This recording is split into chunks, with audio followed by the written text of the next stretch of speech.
Hello, everyone. Daniel here from the Next Issue Podcast. Today, I'm doing a review for Amazing Fantasy number one. Um, Amazing Fantasy number one is written, illustrated, and colored by Kaare Andrews and letter by Joe Sabino. This is published by Marvel Comics. Now, although the Amazing Fantasy name may evoke thoughts of Spider-Man because that's Spider-Man's first appearance was in Amazing Fantasy 15. This is a completely different comic book. I think it really relates more to the origins of the original Amazing Fantasy, where it's more of a sci-fi fantasy book. So there was kind of like an anthology book, really, in the beginning. It just happened to have the last issue just happened to be the first appearance of Spider-Man. So let's go into what the book is a little bit about, and then we'll just kind of jump. There's really a lot to talk about here. This book is very interesting. It's a mini series. I believe it's going to be 5 issues. But Kaare Andrews is pretty much doing everything on here, and he's doing everything really well. But let me tell you a little bit about the premise.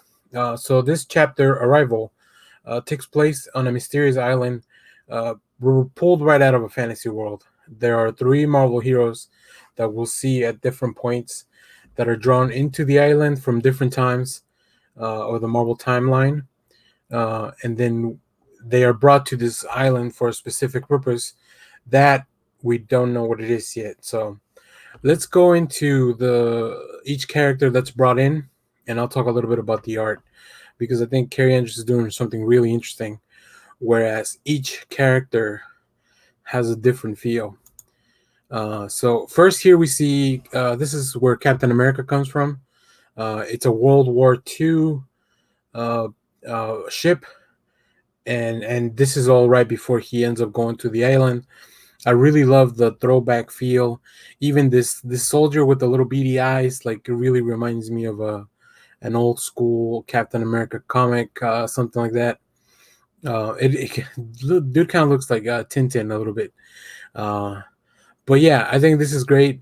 Normally, if you're familiar with Kaare Andrews' art, it's very dynamic, it's very vibrant. This one's a little bit different, but I think he's trying to capture that feel of a World War II comic that Captain America would have been in back in the day. Then we see here, let's go on to our next panel. We see here Natasha, aka Black Widow. This is still during her training in the Red Room. So this is before she becomes the Black Widow. But as you can see, the art style is completely different. This is more painterly, I would say, less saturized with color, a lot more neutral tones, feels like.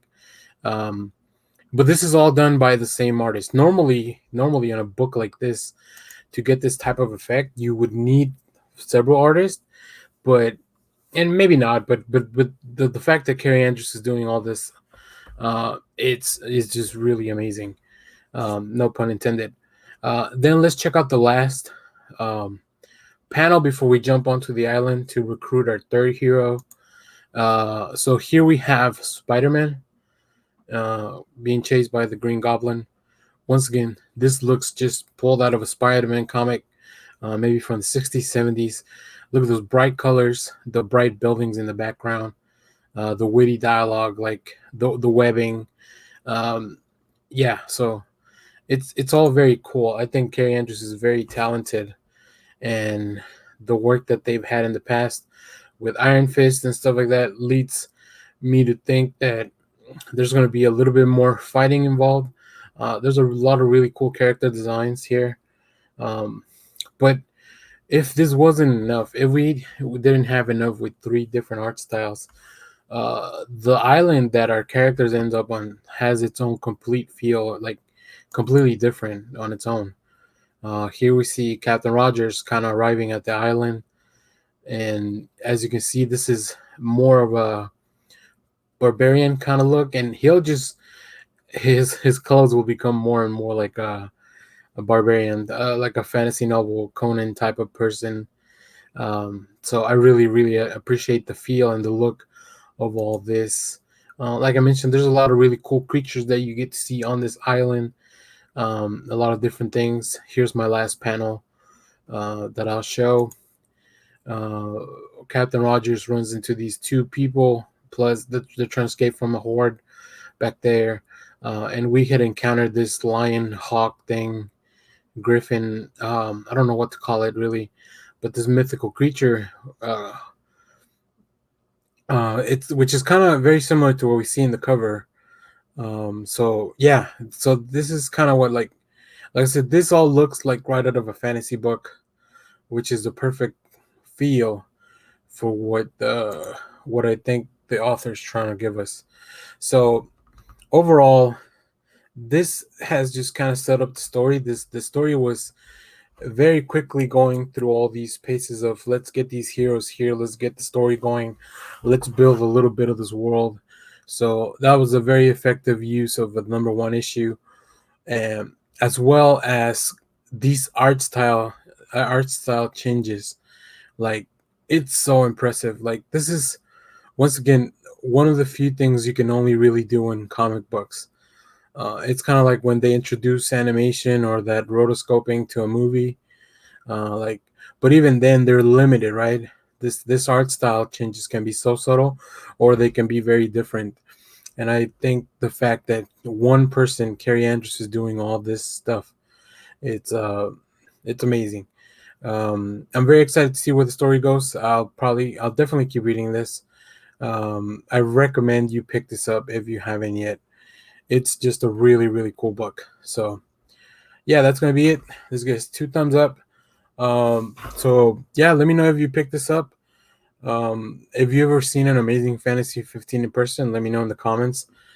I was lucky enough to have held one in my hand once, and it was really cool. Um, so yeah, thanks for watching, everyone. Remember to share, like, subscribe, leave us a comment. Let me know what you liked, what else you picked up this week. This is the only Marvel review I'll be doing for the week. I did a couple more DC reviews, a Comixology original review.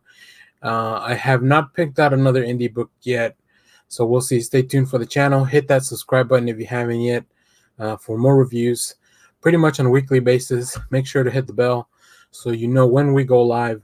On our next live, we will most likely be talking about the Rocketeer movie. You can watch that on Disney Plus, and probably more about the Rocketeer as a character as well, but mainly the movie. So yeah, thanks for watching, everyone, and bye-bye.